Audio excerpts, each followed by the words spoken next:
रितेश देशमुख यांना विनंती करतो की त्यांनी आपल्या कार्यात सूचना केली. धन्यवाद.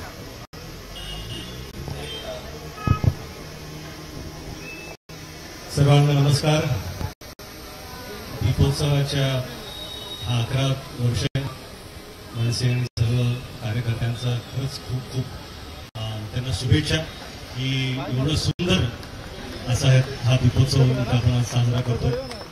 आमचे मित्र राज ठाकरेजी यांचं खरंच मी खूप आभारी आहे की त्यांच्यामुळे मला आज ही संधी प्राप्त होते की मी आज जी ज्याला आपण ब्लॉकबस्टर जोडी असं म्हणतो त्यांना काही प्रश्न विचारायचे म्हणजे मला तुम्ही संधी दिली त्याबद्दल खूप खूप आभार. यहाँ बैठे हुए जो हमारे सबसे आइकॉनिक जोड़ी है सलीम साहब, जावेद साहब, ये तो मेरा सौभाग्य है कि मैं आपके बाजू में बैठकर आपसे कुछ सवाल पूछ रहा हूं. और सलीम साहब, जावेद साहब, हम ऐसी दुनिया में रहते हैं जहां पर सबको सब कुछ होना है. यानी जो एक्टर है उसे डायरेक्टर होना है, जो डायरेक्टर है उसे प्रोड्यूसर होना है, जो प्रोड्यूसर है उसे म्यूजिक करना है. हमको सब कुछ करना है. लेकिन आप दोनों आइकॉनिक राइटर्स हैं, स्टोरी, स्क्रीन पे, डायलॉग्स. आप दोनों ने सिर्फ यही पकड़ा. आपको कभी ऐसा नहीं लगा कि हमें भी आगे जाकर स्क्रिप्ट डायरेक्ट करनी चाहिए? क्योंकि जब भी आप स्क्रिप्ट लिखते थे इतने डिटेल में आप लिखते थे कि किसी भी डायरेक्टर को ज्यादा सोचने की जरूरत नहीं होती थी. उसी में लिखा होता था कि कैमरा कहां पर रखा गया है. उस यहां तक कि एक्टर दाएं हाथ से फोन उठाएगा या बाएं हाथ से फोन उठाएगा ये भी लिखा होता था. तो इतनी सारे डिटेल में आप जब लिखते थे तो कभी आपको ऐसा नहीं लगा कि एक फिल्म डायरेक्ट करनी चाहिए? सलीम साहब, वाली माइक. ये जरूरत जब पड़ती है कि जब आपने जो लिखा है वो स्क्रीन पर दिखे ना, उसके जब लिखा कुछ तरह आया. जब अगर ये डायरेक्टर जो है वो जस्टिस देता है जो स्क्रिप्ट लिखी है तो एग्जैक्टली वैसी की वैसी जो हमने सोचा है तो विजुअल भी वैसा होता है तो उसकी कभी जरूरत नहीं पड़े. और कोई ऐसा मौका भी आया हो वो फिल्म को छोड़ दिया है मगर मोहब्बत नहीं आई. जावेद साहब, आपको भी ऐसा लगा कि डायरेक्ट करना चाहिए या? देखिए, मैं तो फिल्म इंडस्ट्री में सोच के आया था कि मैं डायरेक्टर बनूंगा, असिस्टेंट डायरेक्टर बनूंगा या तो गुरुदेव जी का या राज कपूर का. तो 3-4 साल में सब सीख जाऊंगा और चौथे साल में डायरेक्टर. लेकिन कुछ ऐसा हुआ नहीं. और हुआ ये कि मैंने जहाँ भी काम किया वहाँ मुझे हर एक ने कहा कि तुम राइटर बनो. इसलिए कि अगर कोई सीन वीन ठीक करना होता कुछ तो मैं अपनी खिदमत पेश कर देता था. सलीम साहब से भी मेरी मुलाकात जिस फिल्म में हुई उसका नाम था सरहदी रुटेरा. उसमें सलीम साहब रोमांटिक लीड कर रहे थे, मैं असिस्टेंट था और डायलॉग राइटर था. तो सलीम साहब ने भी, इनका बहुत बड़ा इन्फ्लुएंस रहा है मुझ पर हमेशा. और इन्होंने भी मुझे हमेशा कहा कि तुम राइटर हो और राइटर बनो. तो तब तो ये ख्याल नहीं था कि हम दोनों एक साथ काम करेंगे. वो तो उनकी अलग ओपिनियन थी जो मुझे बहुत सीरियसली मैंने ली because I consider him a very wise person. तो उसके बाद देखिए किस्मत का ऐसा हुआ लिखा कि हम साथ में ही काम करने लगे. अब जब काम कर रहे थे तो काम इतना सही हो रहा था कि फिर कोई दूसरा ख्याल आया नहीं.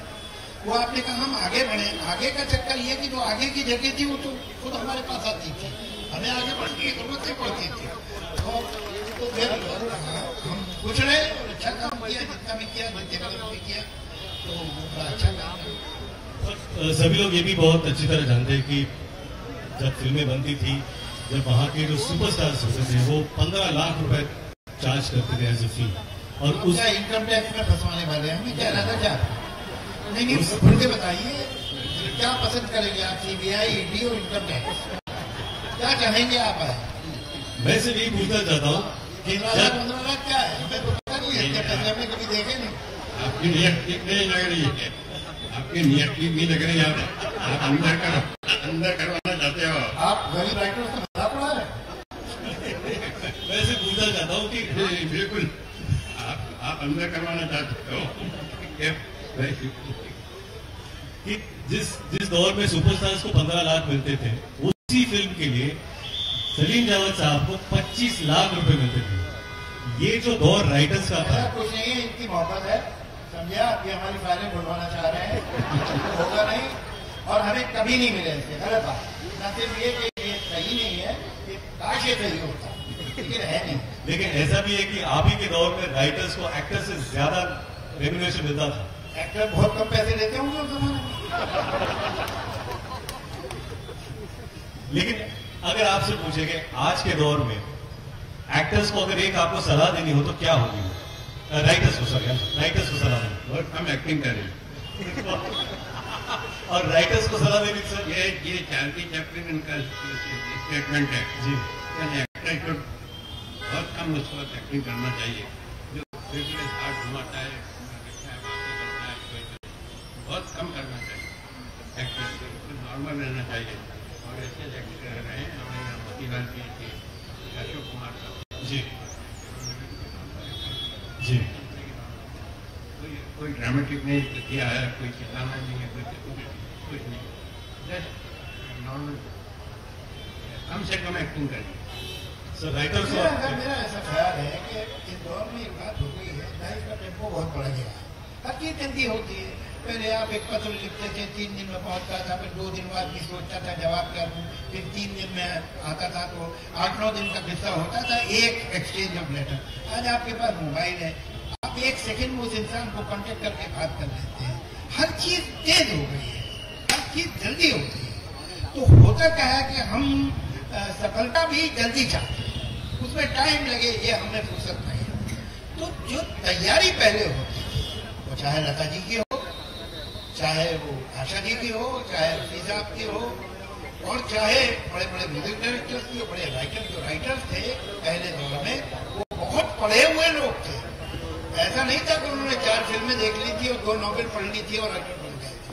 उनकी बरसों की पढ़ाई थी उनके पीछे, वो जानते थे जबान भी, प्लॉट भी, कैसे कैरेक्टर बनता है, कैसे उसका एक्सप्रेशन बनता है, कौन सा कैरेक्टर क्या भाषा यूज करेगा, कहानी क्लाइमेक्स की तरफ कैसे जाएगी। इसलिए कि उन्होंने classical literature, light literature, popular literature, not so popular literature, हर तरह का पढ़ा होता। तैयारी चाहिए। आजकल हर काम में तैयारी कम होती है, जल्दी होती है कि जल्दी से सब कुछ होगा। आपके वोकल कॉर्ड ठीक है तो आप सिंगर बन जाए, मगर भाई इन लोगों ने तो, हमारी लता जी ने, आशा जी ने, जो कि मतलब सरस्वती साक्षात थी लता जी, बरसों घंटों रियाज किया, बरसों, और इस उम्र में भी वो रियाज करते थे। तो रियाज जो है वो बहुत जरूरी है हर काम में। एक नौजवान शायर ने शेर कहा है, मैं आपको सुनाता हूँ। रियाजत यानी वही रियाज, प्रैक्टिस, मेहनत, लगन। ये नहीं देखते कितनी है रियाजत किसकी, ये नहीं देखते कितनी है रियाजत किसकी, लोग आसान समझ लेते हैं आसानी को। ये आसानी ऐसे नहीं आती, इसके पीछे बरसों की लगन होती है, तपस्या होती है। उस तपस्या के लिए तैयार नहीं है वो, चाहे एक्टर हो कि डायरेक्टर हो कि राइटर हो। जल्दी चाहिए, आसानी से चाहिए, ये दुख की बात। सलीम साहब, जावेद साहब, आप दोनों ने इतने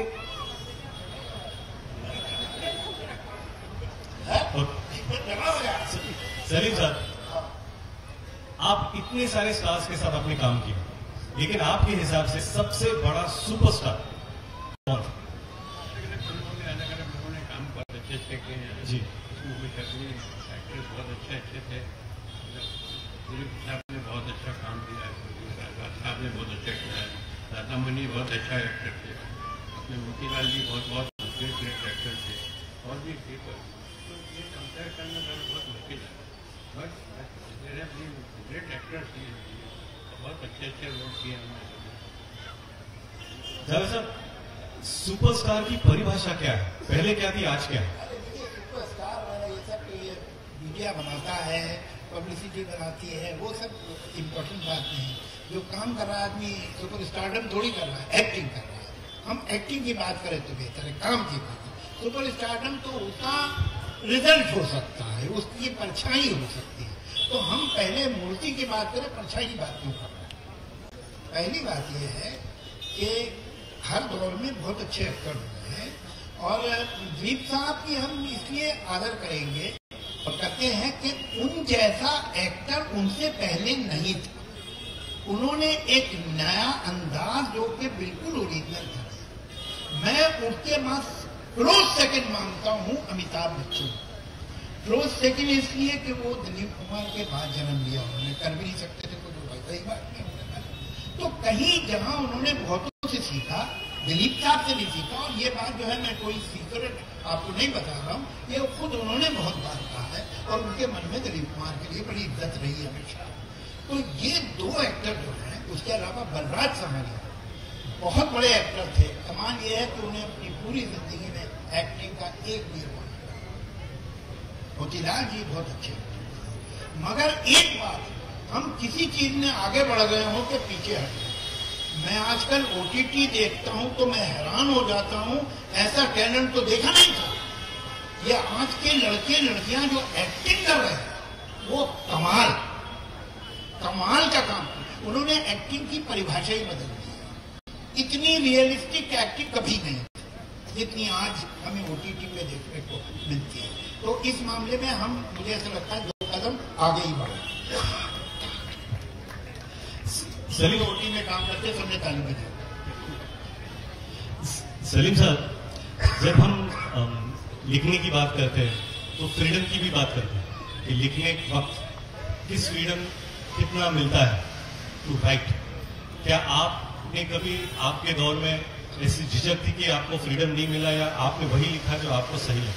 ये तो हर जगह से पेशेंट जो है आप गाड़ी चलाते हैं तो उसमें जितना भी है कि जितनी स्पीड से ऊपर नहीं चलाए, आप हर चीज़ में ही है।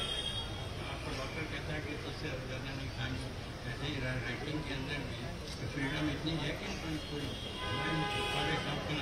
हमारी फिल्मों में किसी में भी कोई गाली कभी किसी में भी नहीं करते। जब मैं डॉक्टर जाता हूँ तो लोग कहते हैं कि हम अपने बच्चों को हमारे साथ के दिखाते हैं, इसलिए जो गंदी बातें नहीं होती, वो गाली नहीं होती, बहुत ही क्लीन फिल्में होती हैं।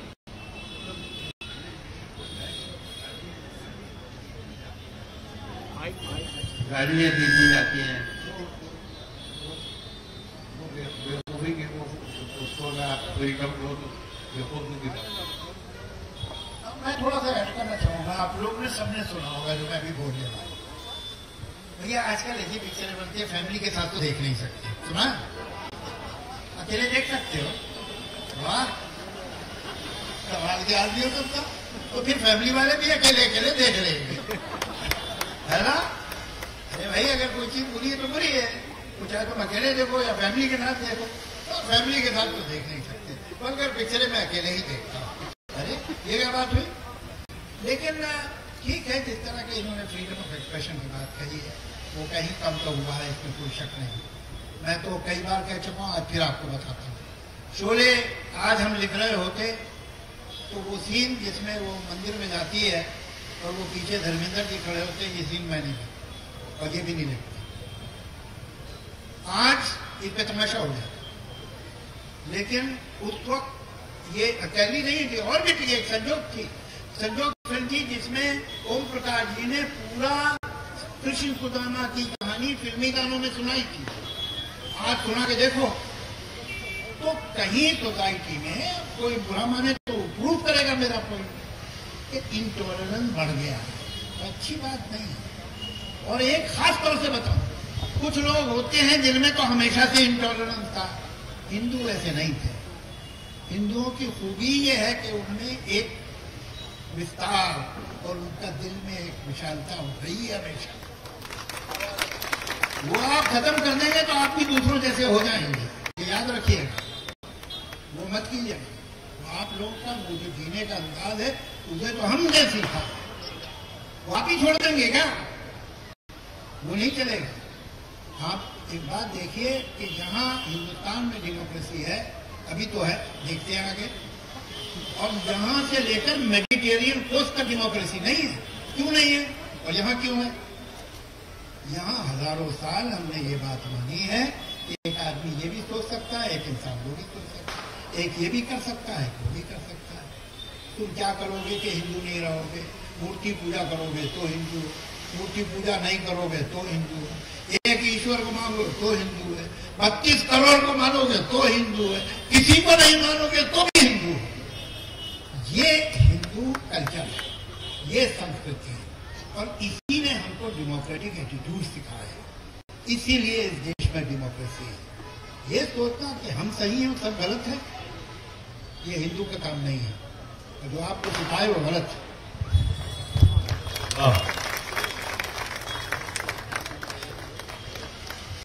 सलीम साहब, जब आप फिल्म लिखते थे, स्क्रिप्ट एक बार आप लॉक कर देते थे, उसके बाद क्या डायरेक्टर्स, एक्टर्स से चेंजेस आते थे? तो क्या how you to react to that? लिखने से पहले भी सब दिमाग में होता है कि ये कैरेक्टर के लिए राइट पर्सन, ये राइट पर्सन। फिल्म देखने वालों को भी होता है, हम पता लिखते हैं उतना तो ये होता है कि इसकी साथ क्या ये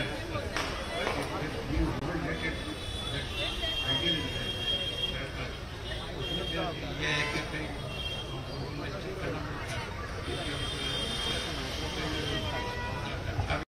जाता है। जावेद साहब, आपने तो आइकॉनिक सक्सेस देखी है, उसके बाद आपकी आप दोनों ने आइकॉनिक सक्सेस देखी है, उसके बाद आप दोनों की जनरेशन है सिंग सुपरस्टार, मस्लिन Singh superstar. How do you, आप रिएक्ट कैसे करते हैं खुद की success and now the second generation की success? How do you react to it? देखिए भाई, हम मेरे ख्याल से सलीम साहब अपने बच्चों पे, मैं अपने बच्चों पे, हम लोग बहुत प्राउड हो गए और खुश हैं। बच्चा नालायक निकल जाए तो बहुत बड़ी मुश्किल हो जाती है जिंदगी, माँ बाप की बहुत परेशानी में पड़ जाती है। तो इनके भी बच्चे फिर होनहार और बहुत अच्छे हैं, और बड़ी जो हमारे देश में और हमारे समाज की जो परंपरा रही है, माँ बाप को जो आदर देना है, जिस तरह रहना है, जिस तरह बात करना है, मतलब ये इस मामले में जो इनका सबसे बड़ा बेटा है वो हिंदुस्तान का सबसे बड़ा स्टार है, और वो बाप के सामने आंख उठा के बात नहीं करता आज। तो ये जो हमारी परंपरा है, ये जो हमारी तहजीब है, ये इन बच्चों ने हासिल की है और इसमें मौजूद है, बहुत बड़ी बात है। मैं बहुत खुश हूँ लोया और फरहान से भी, और मुझे इस बात पे गर्व है कि इन्होंने कामयाबी बस काम करके हासिल नहीं की, अच्छा काम करके हासिल किया। जैसा कि बताया सलीम साहब ने, चार पिक्चरों में गालियाँ भी हो रही हैं और डबल मीनिंग डायलॉग भी है और वल्गैरिटी भी है। ये हमारी पिक्चरों में नहीं हुआ।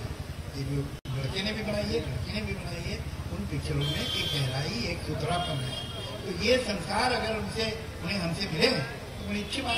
बाकी है कि वो हमारे जैसे नहीं, उनकी फिल्में हमारी फिल्मों जैसी नहीं, वो अलग, वो हमारी गूंज नहीं है, वो अपने अंदर आवाज है। ये बहुत खुश है। राजीव,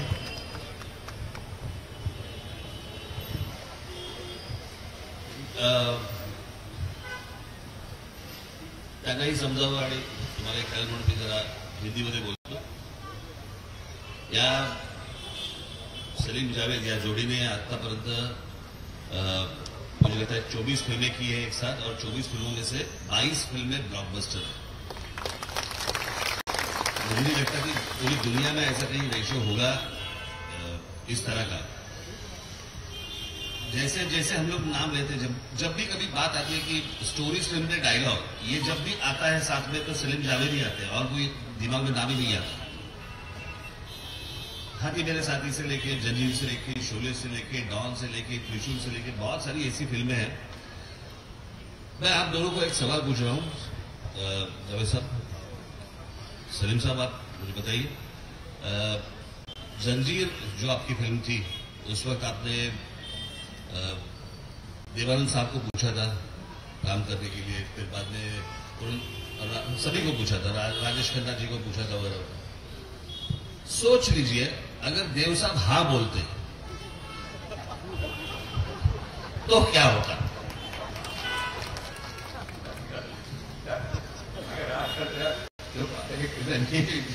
जंजीर अलग किस्म की फिल्म होती,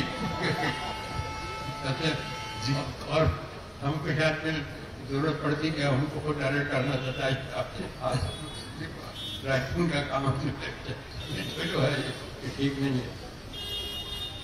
एक मैगजीन था दोपहर बंद हो गया, उसमें जो उसकी चीफ जर्नलिस्ट थी उनका नाम था पन्नी बख्शी।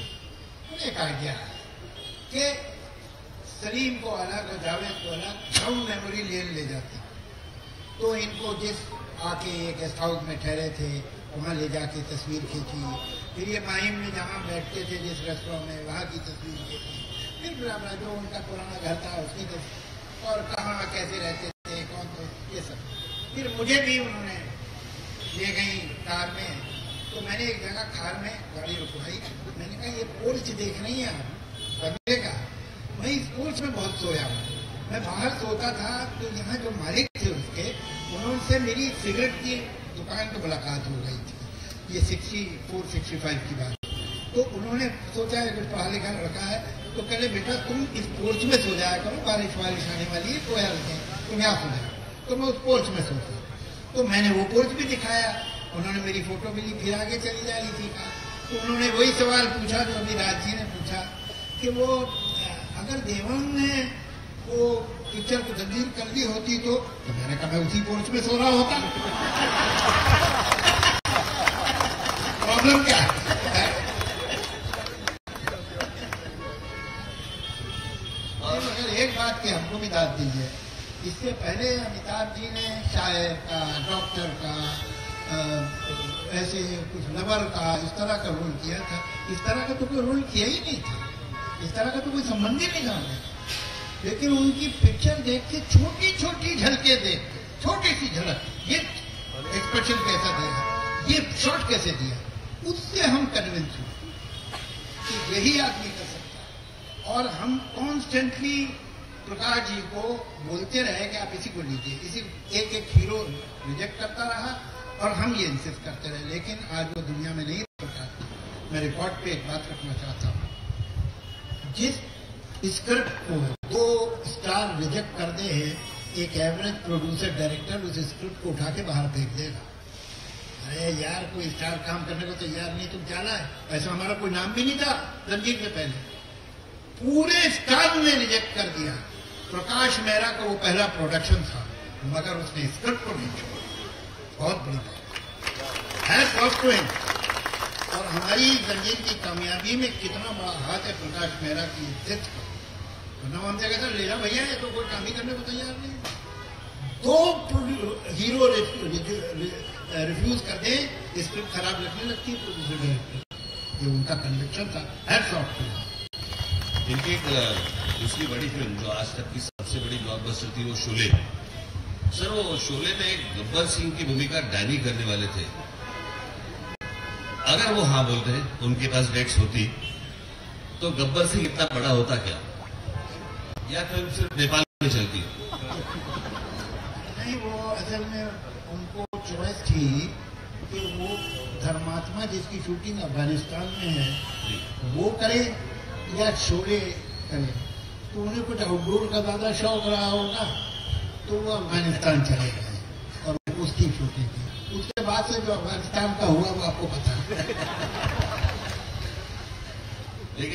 लेकिन अगर वो करते तो गब्बर सिंह इतना बड़ा कैरेक्टर बन अभी मैं जाता। आपको गब्बर सिंह के बारे में एक बात बताऊं, ये गब्बर नाम कहां से आया? सलीम साहब के फादर बहुत बड़े पुलिस ऑफिसर थे बाबा। सलीम साहब उनके किस्से मुझे सुनाते थे। तो एक गब्बर डाकू था वहां पर, और मशहूर डाकू, तो उन्होंने इसका नाम भी मुझे सुनाया कि गब्बर ऐसा था वैसा था और कुत्ते पालता था वगैरह। तो जब हम लिख रहे थे तो मैंने कहा सलीम साहब को आपने नाम जो बताया था वो बहुत अच्छा है, गब्बर, ये रख लेते हैं। हाँ भी रख लो। अब सुनिए, तो ये उनका बताया हुआ था, मेरा सजेस्ट किया। अब इसका उल्टा देखो, 1963 में मैं गया था यूथ फेस्टिवल में, जहां मैंने इसको अमजद को स्टेज पे ऐ मेरे वतन के लोगों नाम से एक प्ले में देखा। मैंने कई दफा सलीम साहब से तारीफ की, जैन साहब का छोटा लड़का बड़ा अच्छा था, तो बात खत्म हो गई, भूल गए। ये ख्याल मुझे नहीं आया, ये सलीम साहब को कि उन्होंने कहा कि आप बड़ी तारीफ करते तो लड़के मुझे बुलवाते हैं ना, और ये इनके कहने से और इनके बुलाने से। अब देखिए दोनों उनकी बात है, नाम इन्होंने मुझे बताया था और मैंने सजेस्ट किया, और काम मैंने उसका बताया था वो इन्होंने किया। तो this was the relationship, this was the reference.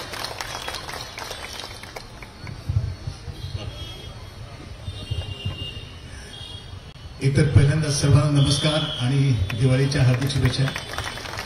हे दोन दिग्गज जे इथे बसले, माझं यांच्याशी कनेक्शन जरा वेगळ्या प्रकारचं आहे. कमर्शियल सिनेमामध्ये मला जो ब्रेक मिळाला ॲज अन ऍक्टर तो सलीम साहेबांनी मला दिला नाम फिल्ममध्ये. माझ्या कॅरेक्टरचं नाव जयसिंगराव कालेवार होतं आणि डायलॉग माझे हिंदी मराठी होते. तेव्हा मला ती एक संधी त्यावेळेला मिळाली. सलीम साहेबांबरोबर बसून त्यांनी मला विचारून मला डायलॉग लिहायला दिले त्याचे. तर ते एक. आणि नंतर मी 9 फिल्म ॲज अ डिरेक्टर ज्या केल्या त्या सगळ्या फिल्म्स माझ्या जावेद साहेबांनी लिहिल्या. त्यामुळे one as an actor as worked and other as a director. Salim साहब, जावेद साहब, I have a question for you कि आज का जो अपना जनरेशन है, ये पूरा जनरेशन जब स्क्रिप्टिंग करता है, जब स्क्रीन पे लिखता है, तो हमेशा रेफरेंस पॉइंट आपकी फिल्मों का होता है. आपके जो ट्विस्ट एंड टर्न्स होते हैं वो रेफरेंस पॉइंट होते हैं. अगर हम विलन का सोचते हैं तो विलन का इंट्रोडक्शन ऐसा होना चाहिए जैसे शोले में था, या ट्विस्ट एंड टर्न्स ऐसे होने चाहिए जो डॉन में थे. हमेशा ये रहता है रेफरेंस. सवाल मेरा ये है कि जब आप स्क्रीन पे लिख रहे थे तो आपके इंस्पिरेशंस कौन थे? Who were your inspirations as directors in your time?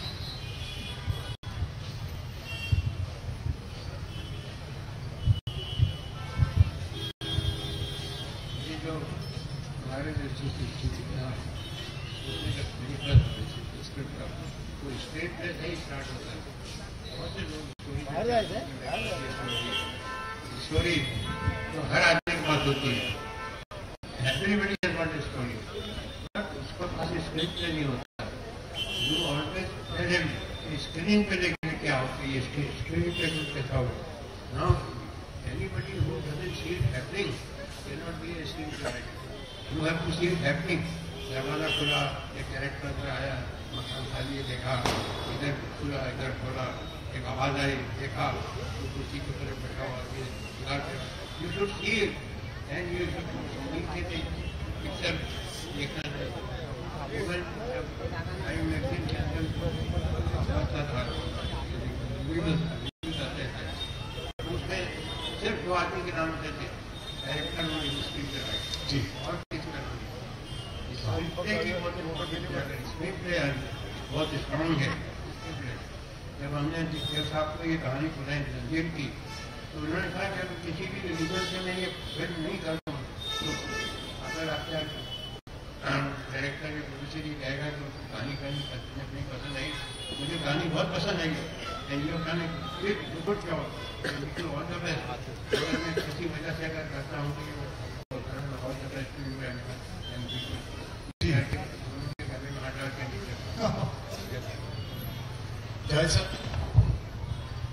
देखिए, अच्छी बात है अगर आप एक किसी आदमी से या एक किसी सोच से इंस्पायर्ड है, इम्प्रेस है, तो आप उसकी कॉपी हो जाते हैं. जी. लेकिन अगर आप बहुत से और बहुत से सोर्सेस से इम्प्रेस है और इन्फ्लुएंस है, तो फिर आप ओरिजिनल हो जाते हैं.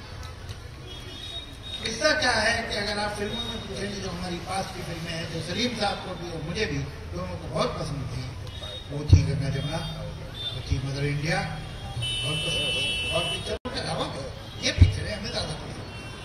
लेकिन हमें मॉडर्न अमेरिकन नॉवेल्स भी पसंद थी. हमको जो क्लासिक्स है वो भी हमने पढ़ी थी, वो भी हम जानते थे. उसके अलावा एक बहुत बड़ा मूवमेंट था जो खत्म हो गया बाद में, या अभी भी कहीं है, सांस ले रहा है, जिसका नाम है प्रोग्रेसिव राइटर. बहुत अच्छे अच्छे राइटर्स उसने हिंदुस्तान में पैदा किए, जिसका बुनियाद तो डाली थी मुंशी प्रेमचंद ने, जब उसके बाद कृष्णचंद, देशभक्ति और घंटो बड़े बड़े राइटर पैदा हुए. हमने इन्हें भी पढ़ा हुआ था. तो हमारे इन्फ्लुएंसर जो हैं वो एक नहीं है, बहुत सारे हैं. और कुछ हम खुद थे, कुछ हमारी अपनी पसंद नापसंद, अपनी पर्सनैलिटी भी थी. अल्टीमेटली तो आपका अपना एस्थेटिक्स है ना, जो चूज करता है चीजों को कि क्या ठीक है और क्या ठीक नहीं है. तो मैं तो हमेशा कहता हूँ कि 2 लोगों को जिंदगी में कभी साथ काम नहीं करना चाहिए. एक जो बिल्कुल एक जैसे, तो 2 की क्या जरूरत है, काफी. और एक जो बिल्कुल अलग है एक दूसरे से, वो साथ में कैसे काम करेंगे. तो कुछ कॉमन कॉमन होना जो बहुत स्ट्रांग वैल्यूज है कॉमन होनी चाहिए, और कुछ अलग अलग एक्सपोजर होते हैं। तो वो अपना खजाना लेके आएगा, ये अपना खजाना लेगा, और जो बीच में है वो दोनों का है। दोनों की वैल्यू सिस्टम एक है। दोनों किस चीज को गंदा और घटिया समझते हैं, दोनों किस चीज को अच्छा समझते हैं, किस चीज को बदसूरत समझते हैं, किसी खूबसूरत समझते हैं। जब तक ये कॉमन नहीं होगा आप साथ काम नहीं कर सकते। तो यही खुशकिस्मती से हमारा ये कॉम्बिनेशन ऐसा परफेक्ट है कि बहुत कुछ हमारा कॉमन था, जहाँ तक मॉरल वैल्यू था, जहाँ तक स्टैटिक वैल्यू था, लेकिन हमारे एक्सपोजर अलग अलग तरह के थे। मैं एक बात कई बार कह चुका हूँ, अच्छी बात है, सलीम साहब बैठे मैं इनके सामने कहता हूँ, मैं तो स्क्रीन प्ले नहीं जानता, मैं जबान जानता हूँ, मैं लैंग्वेज जानता हूँ और बहुत अच्छी तरह जानता हूँ, मैं डायलॉग समझता हूँ, कौन कैरेक्टर क्या बोल सकता है, मुझे धेरे का स्क्रीन प्ले नहीं पड़ता। ये मेरे गुरु, इन्होंने मुझे सिखाया। और जो भी थोड़ा बहुत मैं स्क्रीन प्ले के बारे में जानता हूँ, it is only thanks to him. Salim साहब, जावेद साहब, मैं थोड़ा आखिरी सवाल पूछता हूँ, और ये आखिरी है। आखिरी सवाल का मतलब आज के फंक्शन का एक छोटी सी बात मैं बता दूं। बताइए।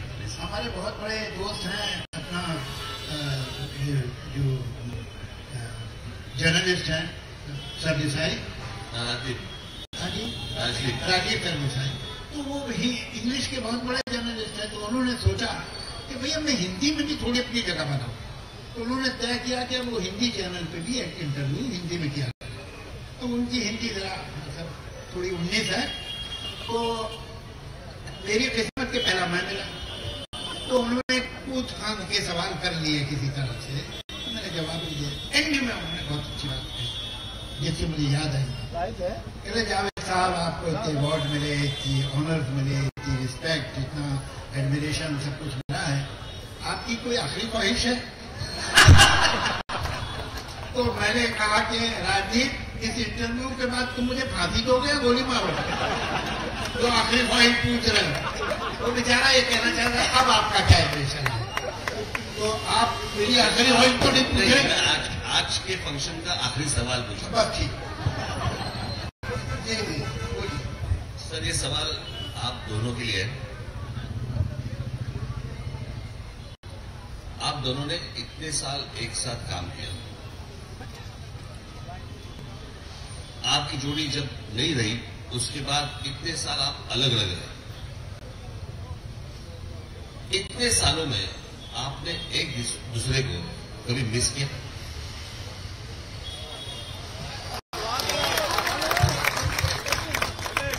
मैं आपको ये एक छोटा सा एग्जाम्पल दूंगा कि छोटी सी बात है कि जब आदमी का पाँव कट जाता है, खुदा खास्ता किसी भी वजह से आदमी का पाँव कट जाता है, तो कई मरतबा उसका हाथ जाता है कि जैसे कि टखने के ऊपर बिजली जल रही है, और कई मरतबा उसका हाथ जाता है और पता लगता है कि तो ये